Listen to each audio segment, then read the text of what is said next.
C'est l'histoire d'une renaissance. Depuis 10 ans, la Colombie se relève du chaos et reprend son souffle.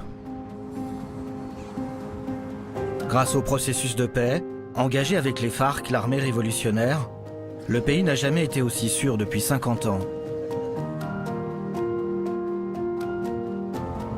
La criminalité recule.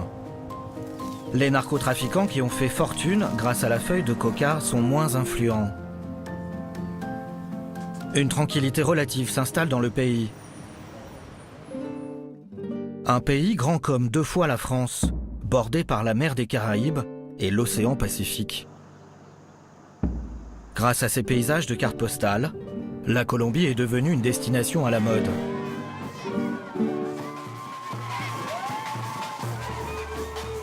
Seulement cette prospérité agit en trompe-l'œil.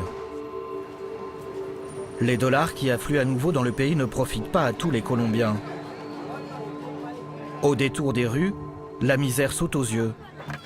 Dans ces zones oubliées s'entasse une population en très grande majorité afro-colombienne.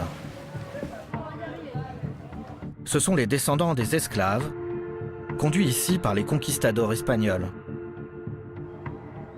Combien sont-ils? Certains avancent le chiffre de 5 millions.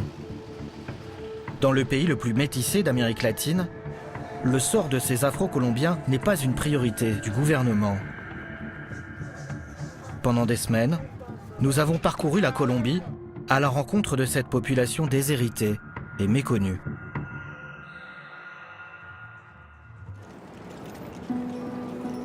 Notre périple commence à Carthagène, la ville la plus touristique de la côte Caraïbe et aussi la plus africaine des villes colombiennes.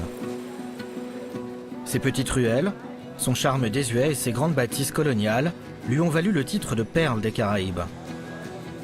Classé au patrimoine mondial de l'UNESCO, le centre historique attire chaque année plus de 2 millions de touristes. Ici, beaucoup d'Afro-Colombiens abordent les voyageurs en arborant tantôt des costumes traditionnels, tantôt des souvenirs bon marché.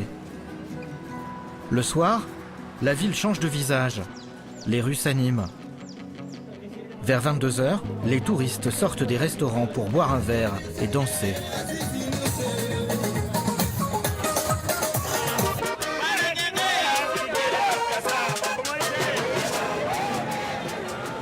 C'est l'heure où Juliana entre en scène. Elle a 19 ans. Juliana s'est trouvée un petit job, danseuse de rue. Avec sa sœur, Estegani, elles ont monté un numéro de danse pour divertir les touristes. J'ai vraiment cru que tu ne viendrais pas. Tu as vu l'heure? Non, non, non.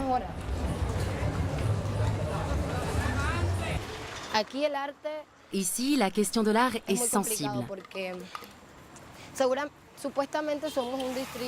On est supposé être un quartier culturel et touristique.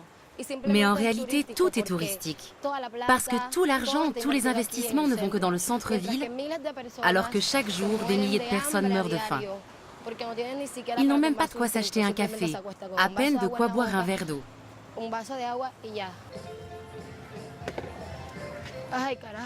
Ah mince, il y a déjà un danseur. Un danseur là-bas. Demande-lui pour combien de temps il en a.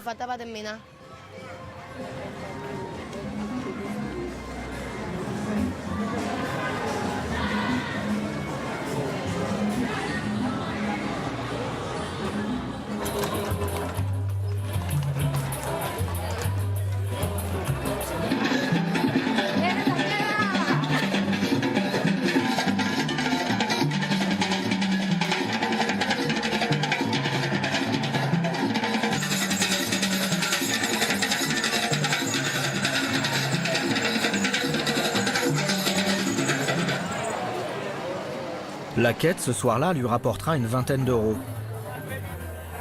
Comme elle, beaucoup d'Afro-Colombiens de Carthagène font vivre une culture africaine, toujours dans les mémoires.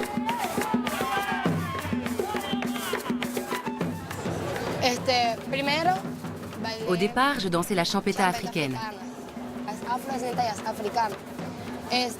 On l'a dansée au Nigeria, au Kenya et en Guinée.